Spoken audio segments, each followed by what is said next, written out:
Hello दोस्तों, स्वागत है आपका एमबिट क्लासेस के ऑनलाइन पाठशाला में। दोस्तों, आज हम जानेंगे आकाश गंगाओं के बारे में। आकाश गंगाओं के बारे में हम ये जानेंगे कि आकाश गंगाएं क्या होती है, आकाश गंगाओं का स्वरूप कैसा होता है और आकाश गंगाओं में क्या क्या मौजूद होते हैं। ये हम संपूर्ण जानकारी इस वीडियो के माध्यम से जानेंगे। दोस्तों, बने रहिए। चलिए शुरू करते हैं। आकाश गंगा, सबसे पहले जो आकाश गंगाएं होती हैं उसके अंदर अरबों तारे मौजूद होते हैं। हमारे ब्रह्मांड में 100 अरब आकाश गंगाएं मौजूद हैं। 100 अरब आकाश गंगाओं में से प्रत्येक आकाश गंगा में अरबों तारे मौजूद हैं। क्या है? अरबों तारे मौजूद हैं। इन तारों के अतिरिक्त आकाश गंगा में धूल, गैस, डस्ट, ये सारी चीजें पाई जाती हैं। इनमें से 98% भाग में तारे पाए जाते हैं। लगभग 98% भाग में तारे पाए जाते हैं और 2% भाग में धूल होगी, गैस हो गया और डस्ट हो गए, धूल के कण, यानी ये चीजें 2% भाग में पाई जाती हैं। मिल्की वे नामक आकाश गंगा का डायग्राम है। इसमें ये समझ सकते हैं कि इसका स्वरूप कैसा होता है और इसके अंदर कौन कौन सी चीजें होती हैं। सबसे पहले जानते हैं इसके केंद्र के बारे में। केंद्र में एक केंद्रीय बल्ब होता है जिसको केंद्र कृष्ण विवर कहा जाता है। जिसको क्या कहा जाता है? कृष्ण विवर कहा जाता है। और इसके चारों ओर क्या होती है? 3 घुलनशील भुजाएं होती है। पहला, दूसरा और तीसरा 3 घुलनशील भुजाएं होती हैं जो घूमती रहती हैं। और अब इसके बाद ये जानते हैं दूसरी भुजा में। दूसरी भुजा में क्या होता है? सबसे पहले लाल तारे। सबसे पहले तो तीसरी भुजा में तारों का निर्माण होता है जिसको भ्रूण तारा, इसको क्या कहते हैं? भ्रूण तारा। यहाँ पर तारों का निर्माण होता है और इसके बाद ये घूमते घूमते दूसरी भुजा में चले जाते हैं। दूसरी भुजा में जाने के बाद यहाँ पर तारों का जो स्वरूप है बड़ा हो जाता है और उनका प्रकाश बढ़ जाता है।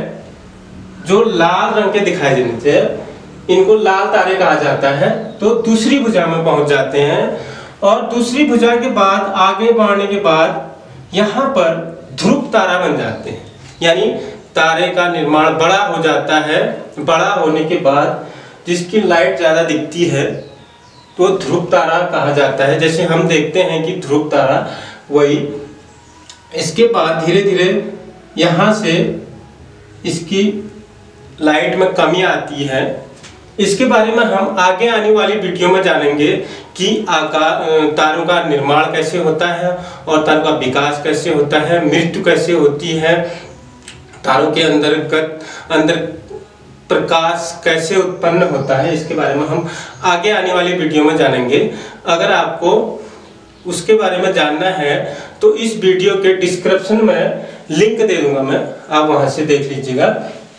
यहाँ से ये तारा, यहाँ पर सुपरनोवा विस्फोट होता है। सुपरनोवा विस्फोट होने के बाद इसमें से कुछ अवशेष ब्लैक होल में चले जाता है। जो बाकी अवशेष बचता है उसको कहते हैं लघु मैग्नेटिक बादल।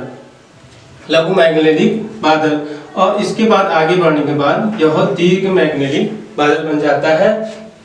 और यहाँ सूर्य मौजूद होता है जिसको युवा तारा के नाम से जाना जाता है।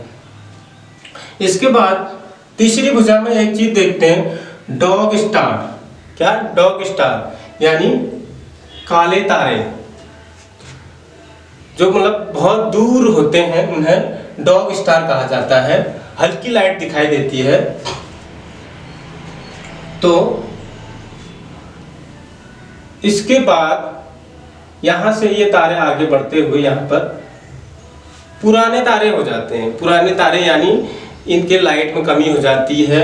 आकाशगंगा को प्रायद्वीपीय ब्रह्मांड भी कहा जाता है और हमारी पृथ्वी दुग्ध मेखला नामक आकाशगंगा का ही एक हिस्सा है। इसके अलावा बृहद Magellanic Ursa Minor system, Sculptor system, डैक्रो सिस्टम, ये आकाशगंगा के नाम हैं। इसके अलावा अन्य आकाशगंगाओं के नाम होते हैं। आकाशगंगाएं भी 3 प्रकार की होती हैं। सबसे पहला अंडाकार,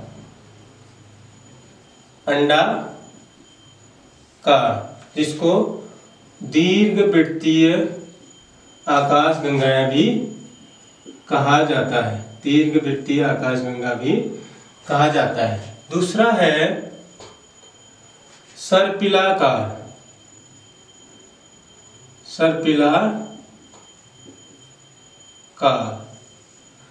और तीसरा है अनियमित आकार,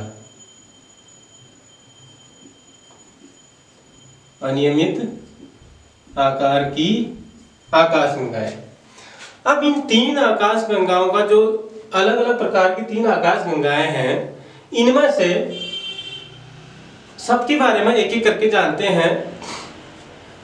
पहला अंडाकार यानी दीर्घवृत्तीय आकाशगंगा।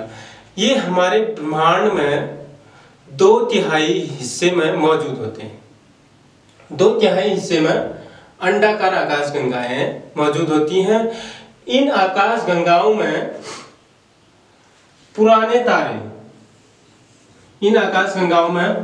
पुराने तारे और नए तारों का निर्माण होता है। पुराने तारे मौजूद होते हैं और नए तारों का निर्माण होता है। अगला है सर्पिलाकार आकाशगंगा। सर्पिलाकार आकाशगंगाओं के केंद्र में तारों का अधिक जमाव होता है। केंद्र में अधिक तारे मौजूद होते हैं और यह तस्तरी नुमा आकार के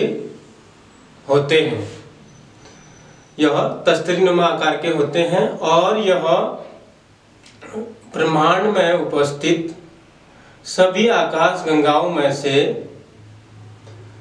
1/4 आकाशगंगाएं इस प्रकार की होती है, यानी सर्पिलाकार आकार की आकाशगंगाएं होती हैं। अगला है अनियमित आकार की आकाशगंगाएं। अनियमित आकार की आकाशगंगाओं का निर्माण नए तारों के निर्माण से होता है।